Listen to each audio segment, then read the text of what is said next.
A big debate has broken out over whether Elon Musk should ban the word cis, C-I-S, from Twitter. And it's still raging. I mentioned this on the show a few days ago, but it's still raging. And Brad Palumbo, my debate partner from the University of Pittsburgh, and Brad pinch hit after the transgender identifying professor that I was supposed to debate on issues of gender and sex dropped out at the last minute because he felt that he couldn't do the debate. So Brad comes in, and Brad is a self-described libertarian, and he says, Elon Musk is the worst free speech hero ever. And that's because you should be able to say anything on Twitter. And if you don't, this is absolutely terrible. And of course, Brad is wrong here. And I wrote a book about how what Elon is doing is fabulous. The book is called Speechless, Controlling Words, Controlling Minds, number one national bestseller. Thank you very much. This is one of the most encouraging things that Elon has done because it shows a sophistication, not just a sophomoric, very elementary vision of politics that is based on modern, incoherent ideologies that have never been put into practice effectively anywhere in the world throughout all of human history.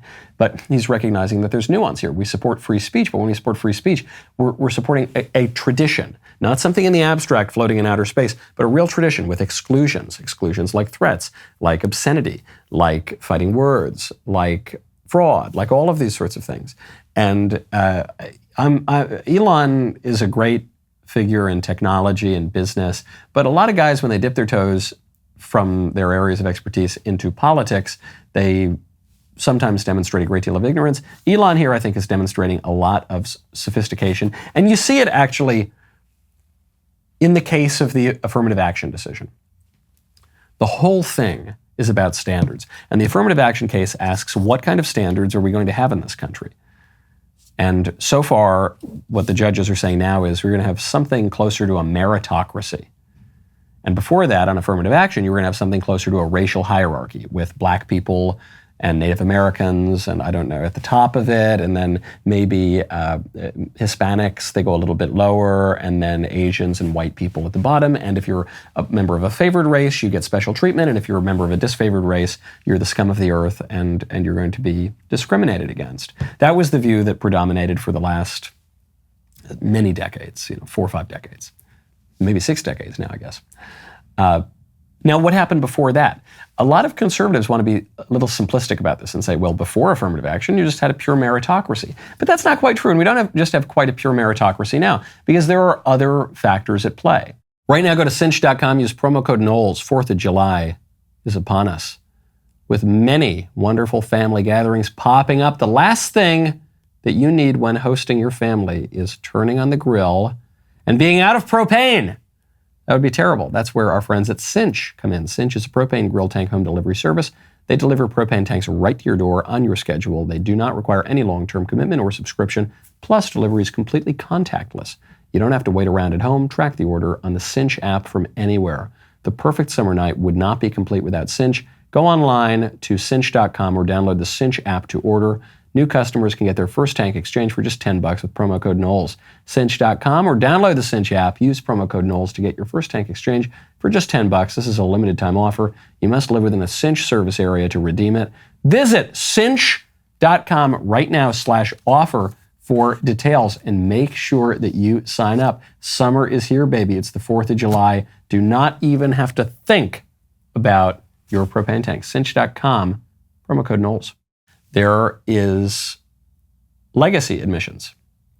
Legacy admissions don't favor the highest test scores. They favor people with a tie to the university. The pure meritocrats say we need to get rid of legacy admissions, but that's not a conservative point of view. You want some continuity. You want people to say, no, my family has had a connection to this institution, not just a college, but maybe a church, maybe a neighborhood, maybe a community organization, maybe a Senate seat, for goodness sakes. Tradition and continuity and the kind of experience that you don't just learn out of a textbook or learn on your own for the first time, but that is imbued into you and your family from birth. That's a pretty conservative thing. We like tradition. We like things outside of pure rationalistic book learning. Okay, there's that. There is the essay. And the college essay is supposed to figure out how well you think and how well you write. But that personal statement also says something about who you are, what your experiences are.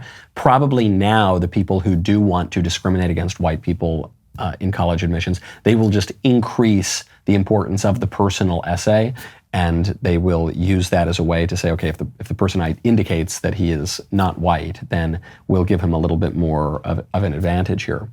So that's not just a pure meritocracy. And before affirmative action, that's certainly true. There were inherited privileges.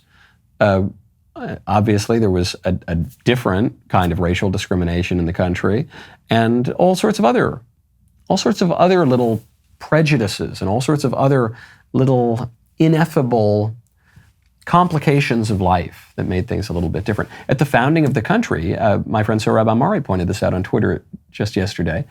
The Jeffersonian ideal, which you might say was a pure meritocracy, wasn't quite a pure meritocracy. It was this idea that you'd have a lot of yeoman farmers, that you'd have a lot of people who had their own property and their own land, but not grand estates, just, relatively more modest, Republican, lowercase r, types of land. So there are all these different views and different standards. And I think we just need to be aware of that all the time, because we can fall into the same trap of saying, no, the absolutely, totally, purely objective neutral standard is meritocracy. No, that's not really totally neutral either. That's an ideology too. The totally, absolutely free, unregulated free market, that's the neutral thing. No, that's a standard too, and some people might object to that standard. So we need to be a little bit more forthright about it. This is a big step in the right direction. We need to be even clearer moving forward. Boy, what a great clip that was. Now, hey, make sure you ring that bell, subscribe to the Michael Knowles YouTube channel. See you next time.